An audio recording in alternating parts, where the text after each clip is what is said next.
Moin moin, hallo und herzlich willkommen zu einem neuen Video hier auf meinem Kanal. Und heute gibt es hier eine Runde Shakes and Fidget. Ja, und heute reden wir mal über eine kleine Sache, über die wir eigentlich so noch nie, also es fällt mir zumindest rückblickend nichts ein, noch nie drüber gequatscht haben. Und zwar sind das hier, die Teile hier, die schwebenden Kristalle.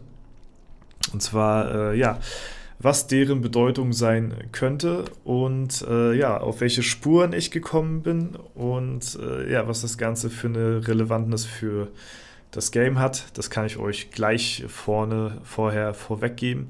Die schwebenden Kristalle, auch wenn hier steht, die schwebenden Kristalle haben eine ganz besonders wichtige Bedeutung für dich und dein Leben. Ja, es ist eine sehr schon häufig gefragte Frage und ein Mysterium quasi, welches sich um diese Kristalle dreht. Und sie sind immer da, sie waren immer da, sie sind schon seit Anfang an da und niemand weiß, wofür sie eigentlich wirklich da sind. So, ne? Man kann hier auf die draufklicken und dann verschwinden sie einfach. Ja? Wenn man jetzt hier wieder neu lädt, dann sind sie wieder da und man kann wieder draufklicken und dann sind sie einfach weg. So, jetzt natürlich erstmal vorab, welche ja, Relevanz haben die schwebenden Kristalle für das Spiel? Gar keine. Wie bin ich auf das ganze Thema gekommen? Und da könnten sie eventuell eine Relevanz haben. Und zwar habe ich zu Weihnachten hier den Shakes and Fidget Comic geschenkt bekommen, ja. Und hier sind unter anderem auch öfter mal, ich weiß nicht, ob man es sieht, öfter mal diese Kristalle vertreten, wenn man jetzt mal da in die, ja, an die Burg oben guckt da, wo die Mauern sind und oben an der, ja, quasi wo sonst die Schützen immer sind da auch so eine lilanen Kristalle. Also sie ja, begeben sich durch das ganze Spiel, ziehen sich durch das ganze Spiel hindurch. Und ja, drauf gekommen bin ich eigentlich durch diesen Comic, da mal so ein bisschen nachzuforschen, welche Relevanz die Kristalle für die Story hinter Shakes and Fidget haben. So, ne? Also wer Shakes and Fidget von den Comics nicht kennen sollte, sondern einfach nur durchs Spiel, und heutzutage ist es so, dass die meisten ja, Shakes and Fidget vom Spiel her kennen und nicht von den Comics damals. Und ich habe es auch durch das Spiel kennengelernt, nicht durch die Comics. Und die Comics und die Spiel, ja, die Helden, die sind ja schon deutlich älter als das Spiel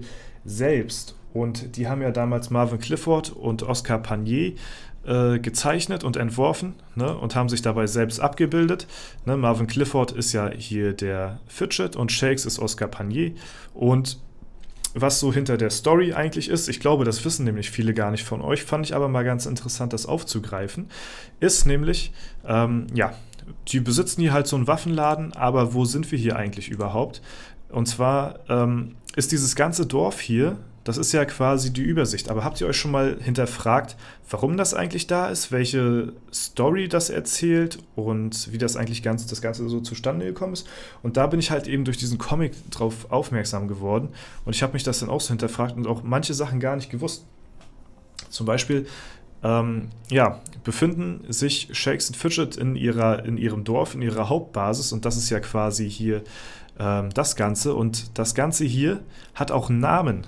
Ja, wenn man hier so sich auf die Quest begibt, dann ja, geht man ja quasi sozusagen in die Taverne, um dann halt einen Questgeber anzuklicken, und dann begeben sich Shakes und Fidget auf die Reise sozusagen, ne? Und dann begeben sie sich auf Abenteuer und dann bekommen sie dadurch Belohnungen und kehren dann wieder zurück. Ne? Die können hier nach Erogenion reisen, die können hier nach Knagorim aufziehen oder nach Spalter Canyon. Aber diese ganzen Quests und die ganzen Questgeber, die kommen hier aus diesem Dorf, und dieses Dorf oder diese Festung besser gesagt, die nennt sich Steinfels. Ja, habt ihr das gewusst? Könnt ihr ja mal in die Kommentare schreiben. Fand ich auf jeden Fall sehr interessant. Sieht man hier übrigens auch unten, ich weiß nicht, ob man es so genau sieht, da ist so ein Schild, da steht auch der Name drauf, Steinfels, und der zeigt hier halt zur Festung, und da oben ist halt sind die Außenmauern sozusagen von Steinfels und von dem Dorf.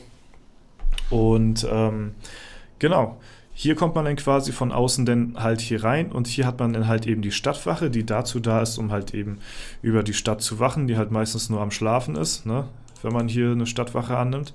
Aber hier sind dann halt auch eben diese Kristalle, die schwebenden Kristalle. Und die haben, ja, meiner Meinung nach eben die Relevantness, dass sie halt dazu da sind, um halt diese Steinfels, was halt ja eben das Dorf ist, so ein bisschen zu beschützen. So mäßig wie die Stadtwache, nur dass die eben magisch sind und das halt eben mit ihrer Magie sozusagen beschützen. Ich habe mich ja auf die Suche gemacht und geguckt, was es für Beiträge so zu den Kristallen gibt. Und da habe ich zum Beispiel, also hier, ja, um das nochmal das Ganze so ein bisschen zu untermauern, was für eine Bewandtnis die Kristalle haben, weil das schon öfter mal gefragt worden ist. Klingt komisch, ist aber richtig. Wir hatten in den 5 Jahren davor nie eine Frage zu den Kristallen. Daraus haben wir uns nun einen Spaß gemacht. So, weil die Kristalle, die waren auch schon in früheren Versionen da, wie man hier zum Beispiel sieht. Und diese Kristalle sind wohl damals niemandem wirklich aufgefallen und hatten auch keine Relevanz. Ich weiß jetzt nicht genau, ob man damals schon da drauf klicken konnte. Ich glaube schon, bin mir jetzt aber nicht hundertprozentig sicher. Zumindest sind sie, glaube ich, immer weggeflogen. Ne? In der Version hier konnte man ja auch noch hier draufklicken. Und dann sind die, glaube ich, einfach nur hier so weggeflogen irgendwo hin. Und so war das, glaube ich, früher gewesen. Und da hatte dann niemand irgendwie nachgefragt.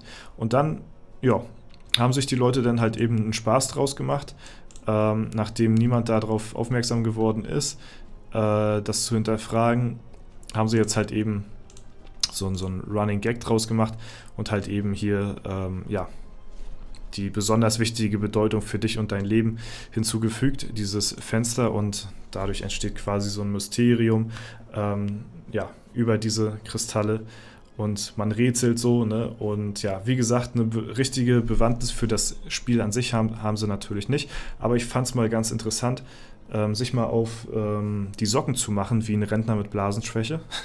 Ja, das ist ein sehr guter Spruch, den wollte ich auch schon immer mal bringen. Aber das fand ich auf jeden Fall ziemlich interessant mal zu hinterfragen, welche Kristalle welche Relevanz haben die Kristalle für die Story bei Shakes and Fidget? Weil, wie gesagt, alles ist ja hier so wirklich aufgebaut nach dem Comic halt, ne? Hier haben wir halt so den Waffenladen, den halt Shakes leitet. Man hat ja den Zauberladen, wo halt Fidget zu Hause ist. Und die begeben sich halt immer dann ab und zu mal in die Taverne, um mal ein Bierchen zu trinken und einen Quest anzunehmen. Und dann entfernen sie sich halt aus ihrem Gelände, ja, aus den Stadtmauern raus. Und in der Zeit ist das hier quasi alles unbewacht und da sind dann halt eben die Kristalle da, die halt eben so ein bisschen über Steinfels so wachen. Ne? Man questet immer so ganz stupide runter so, ne? Man nimmt hier immer alles so an und das ist alles so, wie es ist, aber ich habe mich auch nie hinterfragt, warum ist das eigentlich so, wie das alles ist. Und wie gesagt, dieser Comic hat mich dann halt erst da so ein bisschen drauf aufmerksam gemacht. Dann bin ich auch halt schnell, weil ich die Kristalle gesehen habe, nochmal auf die Kristalle aufmerksam geworden. Und durch den Comic habe ich halt eben auch rausgefunden, dass hier dieses ganze Dorf halt eben Steinfels heißt. So, ne? Und ich finde es eigentlich auch einen guten Ansatz, muss ich sagen, diese Map vielleicht auch zu erweitern oder Steinfels vielleicht auch zu erweitern oder ein anderes Abteil irgendwie dahin zu führen, was halt auch in den Comics vorkommen könnte. Ne? Dass man vielleicht auch einfach mal andere Orte besuchen kann, richtig so. Ne?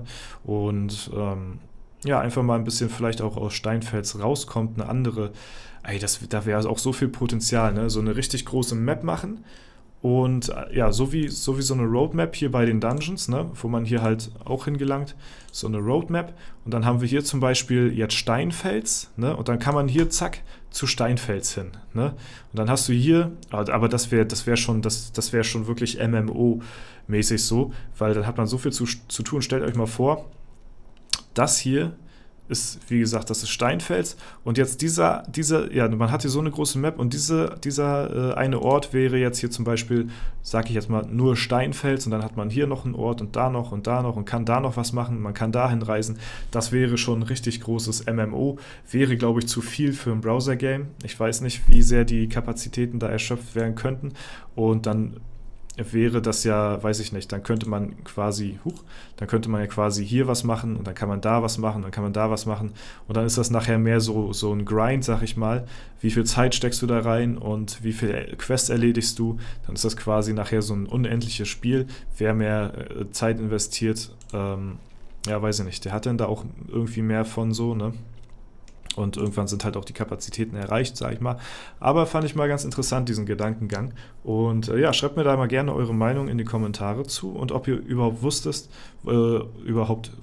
wie dieser Ort hier heißt und ja, wieso ein bisschen die Geschichte dahinter ist. Ne? Sehr interessant. Gut, das soll es soweit auch schon gewesen sein zu dem Video. Nur ein kleines themenspezifisches Video hier. Und ja, wenn es euch gefallen hat, lasst gerne eine Bewertung, Kommentar dazu da. Ansonsten wünsche ich euch noch einen super schönen Tag. Vielen lieben Dank fürs Zuschauen. Haut rein und bis zum nächsten Mal.